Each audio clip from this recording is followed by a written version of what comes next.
Wu Shanzhuan, born October 25, 1960, is an artist based in Hamburg. Biography: Wu was born in Zhoushan, Zhejiang Province. His art is conceptual in nature, often dealing with issues surrounding language. His work includes painting, drawing, installation, photography and performance. Wu Shanzhuan graduated from the Zhejiang Academy of Fine Arts in Hangzhou, now the China Academy of Art. In 1986, he moved to Europe in the late 1980s, and obtained a master's degree from the College of Fine Arts at the University of Fine Arts of Hamburg, Hochschule für Bildende Kunst. 1989. He lived in Germany and Iceland for over 10 years, and returned to China in 2005. As one of the leaders of the Chinese conceptual movement in the 1980s, Wu Shanzhuan was the first Chinese artist to assimilate textual pop references into his work. Wu's pivotal installation, Red Humor International, 1986, laid the foundation for his highly idiosyncratic and sophisticated approach to painting, which forgoes image in favor of political jingoism, religious scripture, and advertising slogans. Known for his experimental works with language and the use of big character posters, Wu is a kind of precursor to the better-known works of Gu Wenda and Zhu Bing. Wu was part of the Red Humor group, who toyed with language and meaning. His works are filled with satire, language tricks, symbols and radical games. He has posed nude in his artworks for a while with his wife, Inga Svala Thorsdottir. Inga was born in 1966 in Iceland, and graduated from the painting department of the Icelandic School of Arts and Crafts in 1991. In 1995, she graduated from the Hochschule für Bildende Kunst in Hamburg. She founded Thorsdottir's pulverization service in 1993, and Borg in 1999. His work is filled with absurd imagery and fantastical language. Quote, "The Chinese character and the Cultural Revolution." The Cultural Revolution caught public attention when the first Marxist-Leninist big character poster was put up at Peking University in 1966. These big character posters started appearing all over campus in the next few days. Although they were a common medium in the political battle of Mao Zedong's time, they reached their peak during the Cultural Revolution. Campaigns were declared on these posters, along with criticisms of factions, and the denunciation of individuals. When this mass voice became fully supported by Mao, a new visual landscape was created, with slogans, directives, criticisms and moral aphorisms flooding all surfaces. A key visual aspect of the Cultural Revolution was Mao's portrait and the image of a worker, peasant, soldier. Mao accomplished mass coverage, and the Chinese text was used to carry the literary meaning to the people. The artistic value of calligraphy can sometimes overpower its content though, like in cursive-styled texts or of the fragments of a masterpiece. As the writer Wu Hang suggests, all traditional calligraphers conducted this transformation in one way or another, but none of them tried to completely divorce form from content. A radical departure from this ancient tradition only occurred in contemporary Chinese art. This change of the meaning of text occurred after the Cultural Revolution. During the Cultural Revolution, identified as a great revolution that touches people to their very souls, writing was used to deliver visual violence as well as political messages. The language is the most deeply rooted element of the Chinese culture, and the revolution infringed on this for sure success. With the visual power of the Chinese character, it was inevitable that the avant-garde artists would revisit the potential of the written word in the late 1980s. As Wu Shanzhuan said, "The Chinese character is the most significant element, in terms of its ability to shape people's thinking or to influence the national psychology."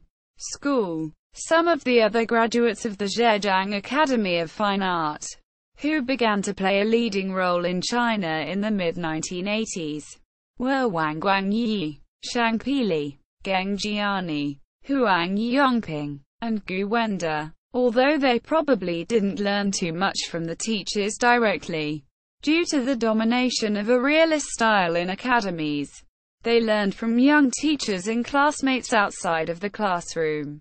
Imported Euro-American books also inspired these artists in the early 1980s. The director of the Academy bought all the publications from the Exhibition of International Art Publications, which opened in the National History Museum in Beijing in 1982. And these resources, published in various languages, greatly stimulated the '85 movement generation. Another influential force came from the open educational environment adopted by the school. In 1985, students became allowed to create a single work in any freely chosen style, although they had to follow their instructor's favored subject and technique. Though quite controversial, this resulted in experimental works that expressed many different individual conceptions and styles. Under this new policy, the students were also able to choose different conceptual and technical approaches that allowed the creation of multi-part series. A sensation was caused in the Chinese art world when the experimental works of the class of 1985 were displayed at the graduation exhibition. These artists, born in the generation of the 1960s, who were trained after the Cultural Revolution, adopted the new avant-garde orientation. Similar happenings were taking place in other academies in China, such as in Sichuan, Beijing, and Guangzhou. Works from various academies were brought together in May 1985 in the exhibition Young Art of Progressive China, held in the National Art Museum of China. Neo-realism and Western Surrealism were shown in the most remarkable of the works. Guanyin art. Two types of low-key avant-garde existed during the early 1990s. Apartment art and maximalism. They involved a retreat from the public sphere, differing from political pop and cynical realism. Tracking back to the 1970s and 1980s, they only came to be known in the 1990s through Neo-Chinese Guanyin idea art. The Neo-Guanyin art of Chinese avant-garde artists had been forced to abandon the avant-garde myth, the innocence, and even the naivete that had been adopted by the '85 movement. Revolution in art was no longer their interest. Instead, change in the relationships between themselves and their environment became the focus. Wu Shanzhuan, and other Guanyin artists, like Zhu Bing, fixated on the revolution in ideas itself to elaborate on their concept of an anti-art project. The works of these artists were expected to be understood by viewers, and to be objects of byproducts. 1980s art can be partially comprehended as part of a project of dematerializing art making. There is no Western historical relationship that goes along with this movement due to the integral nature of calligraphic history, along with the vital allegorical, metaphorical, and poetic combination of words and images in the history of Chinese art. Wu Shanzhuan, along with other Chinese artists such as Zhu Bing and Gu Wenda, hold ideas where images and words are undertaken into one holistic concept. The anti-art development, therefore, is a response to the outside forces of the social and artistic environment. The project was initiated by Huang Yongping, and further developed by Wu Shanzhuan, Gu Wenda, Zhu Bing, and others. All of these artists also embraced the traditional philosophy of Chad Buddhism, which encourages an ironic sensibility and a refusal to privilege any one doctrine over another. In the search for truth, apartment art had moved on to a different approach on materialization, and that of communicated relations between artists and things, in which the subject matter was more valued than the concept, idea. Subjects being taken from daily life. The discovery of new ideas was secondary to the work being engaged. Artists were able to make art in a strictly controlled environment because originality to them didn't come from thinking, but from touching the materials. This kind of art was concentrated on the observable and palpable, the physical context of an object. Its location and relocation was also important to them. Red humor installations. There are 4 parts to Wu's red humor installations in Zhejiang. Red characters, big character posters, red seals, windy red flags, and big business. He often used ready-made objects in his art. 70% red, 25% black, and 5% white serves as a preface for the red humor group. Cultural Revolution slogans mix freely with advertising pictures and ancient poems on the walls of the installation Red Humor. On the floor are 4 large characters saying, "Nobody knows what it means." Quote, he created a big business performance that involved selling shrimp. He brought 300 kilograms of fresh shrimp from a fishing village in Zhoushan, Zhejiang province. After writing the price of the shrimp on a blackboard, he began selling them. Liu Kaik, one of the most influential sculptors in China, was the first buyer. This work demonstrated Wu's idea that modern art in society is just a big business. He explained his performance after the authorities shut him down, saying, "The National Art Museum is not only a place to display artwork, but it also can be a black market.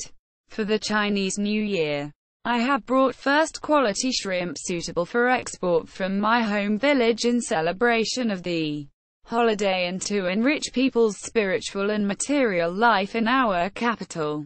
The unit price, 9.5 yuan. Place of display, National Art Museum. Urgent for buying. Quote, selected exhibitions. 2003. A Strange Heaven. Contemporary Chinese Photography. Gallery Rudolfinum. Prague, Czech Republic. 2002. Made by Chinese. Gallery Enrico Navarre. Paris. Chicago Art Fair. Chicago. 2001. Today No Water. Ethan Cohen Fine Arts. New York. 2000. Conceptualist Art. Points of Origin 1950s-1980s. Walker Art Center. 1999. Things Right. S. Cuxhavener Kunstverein. Germany. 1998. Inside Out, New Chinese Art. New York. P. S1 Contemporary Art Center. New York. Vega Pleasure. Ingolf Street 8 Gallery. The Reykjavik Art Festival 1998. Iceland. 1996. Please Don't Move. Barn Waterhouse. Gallery der Stadt. Esslingen. 1995. Schinaces. Centre da Santa Monica. Barcelona. 1994. Mausungesamtkinder. Roma Museum Hildesheim. Ursula Panhansbühler on Wu Shanzhuan from CCCHS. Net. Images. Biography and texts from the Saatchi Gallery. Wu Shanzhuan on Artfacts. Net. Further information from Hanit TZ Gallery. Wu Shanzhuan on Artnet.com. Wu Shanzhuan Archive Asia Art Archive.